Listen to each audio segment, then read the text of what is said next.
Yes, thanks, Igan. Welcome back, mga kapuso. Live na live pa rin tayo dito sa Oceanarium. Dito pa rin yan sa loob ng Manila Ocean Park. At kanina nga, Paolo, sinubukan mo na itong aquanaut activity nila. So, kumusta naman ang experience? Sobrang saya kasi no skill required.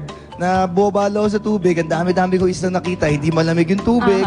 Tapos basta sobrang saya, na-overwhelmed ako sa mga nakita ko mga isda. Hindi ka ba natakot? Kasi kanina may nakita akong laki-laking stingray, tapos parang meron pang, although hindi daw siya pating, pero nakakatakot kasi parang siyang pating. Nakaka-overwhelm kasi nga sobrang perfect ng conditions for diving na tas ang dami-dami mong isda makikita, kaya nakakatuwa siya. Kailangan mo siyang matry. Ay naku, mamaya subukan natin. Para matry mo, kailangan alamin natin kung ano yung mga kailangan natin. Correct. Mga gamit. Kasi dito si Sir Jappy Lim. Good morning. Hello, yes, sir. Good morning, sir. So, And, sir, ano bang mga gamit na kailangan natin? Explain mo na natin kung ano yung Aquanaut Voyage. Yep. Yung latest na attraction dito sa Manila Ocean Park, ano? Ang mangyayari dito, the guest magsusot ng tinatawag natin na dive helmet. Okay, dito. Ito suot ni Kuya dito sa aking kaliwa, correct? So yung dive helmet, ang pagsuot ng guest yung dive helmet, kaya na niyang huminga ng normal sa ilalim ng tubig. So hindi na niya kailangan ng scuba tank or scuba gear. Yes. Ano po yung ginagamit dyan? Oxygen po ba yun nasa loob? Hindi yan oxygen. Ano po hangin yun? lang yan. Hangin lang. So normal okay. air. Alright. So ano naman po yung mga dapat isuot? Siyempre kailangan may proper attire kapag sumubok dyan. So ano po yung dapat na isuot kapag nasa loob? So pag andito na yung guest, ang kailangan lang niyang isuot is yung wetsuit, yung swimsuit. Yes. Ngayon yung wetsuit, itong swimsuit. Yes, at ina-try kung isuot ngayon. Okay, so Manila Ocean Park yung magsusupply niyan. Okay, so ang purpose ng wetsuit is para warm kayo sa ilalim ng tubig and pull mo yung zipper. Hindi ko Gagamitin mo yung tali na ganyan, kaya siya may tali. Yan. Okay, may natutunan ka. Okay. So aside from yung wetsuit, susot rin yung guest ng booties. Okay, these are booties, so pwede siyang isuot sa ilalim ng tubig.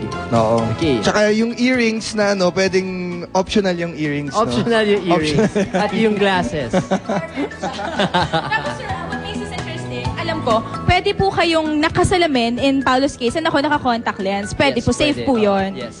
Kahit yung mga naka-makeup, okay lang kasi hindi mababasa yung ulo nyo. Aha. While Tapos wearing the po, dive helmet. yes, yung diver's helmet po, importante po ba yun? Very important. Kasi Yes, kung wala of course. yun, hindi ka makakahinga sa ilalim. Ayan, ito nga yung Yan suot-suot dive ni helmet. Kuya. Yes. Tanggalin ni Kuya. Tanggalin mo, Kuya. Hindi pwede. Hindi pwede tanggalin, hindi pwede. Alright. So, gaano po ba kalalim tong aquarium? Okay. So this aquarium is called the Buhay na Karagatan. It is 11 feet deep. 11 feet. Yes. And safe po kahit na hindi ka marunong lumangoy. Safe po kasi hindi naman requirement na swimmer ka upang maka-avail ng aquanaut voyage na activity. Alright. So, mamaya, thank you so much, Sir Jappy. Mamaya, Imbis na magdaan sa mga tanong mo, pumunta na lang tayo sa loob. correct. Tama, mamaya susubukan ko na yung mga kapuso. So, Paolo, samahan mo ba ako? Oo naman. Yee! Alright. Lahat ng yan. So, pagbabalik pa rin ang unang hirit. Back to studio muna.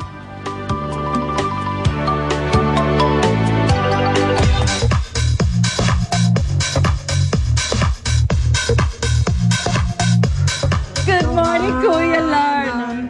Magpapalaya sa bayan. O, Ang ganda talaga nun. Happy Friday morning. Oh, yes. Happy Oh, Friday yes. morning kay Mrs. Norma Lagason at kay Joey Lagason. Yan. Itinawag pa yan ni Marcy Calderon Aba naman, look at West that. Covina, Ayan, hello, California. good morning po sa inyo at bigating showbiz news pa rin ang habol ng hirit natin this Friday. Pero bibitinin muna namin kayo dahil nasa telepono or nasa linya ng telepono Yes. ngayon. Walang iba kundi ang mommy ni Manny Pacquiao. Mommy D, good morning, Mommy Janisha. Good morning. Morning din.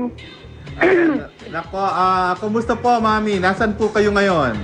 Andito sa General Santos. Diyan po ba sa bahay, sa bagong bahay ninyo kayo? O, dito sa bagong bahay. Wow, masarap po ba dyan sa bagong bahay ninyo? O, siyempre. Masarap po naman. Oy. Ano po ginagawa nyo ngayon? I mean, bukod sa pakikipag-usap sa amin. Dito, naglalakad-lakad sa ikot-ikot din. Tinitingnan, baka may dumi sa bahay, di po ba? Oo. Nagkaikot-ikot. Nagtingin sa mga nagtrabaho nga, mga katulong. Mhm. Ano po ang pakiramdam po ninyo sa magiging laban ni Manny? Dahil 2 days na lang po, lalaban na naman Araw siya. lang po. Siyempre, naghintay na ang laban niya. Prepare na kami sa pagdasal. Tulong-tulong dito sa So, ibig sabihin po Del nito, Santos.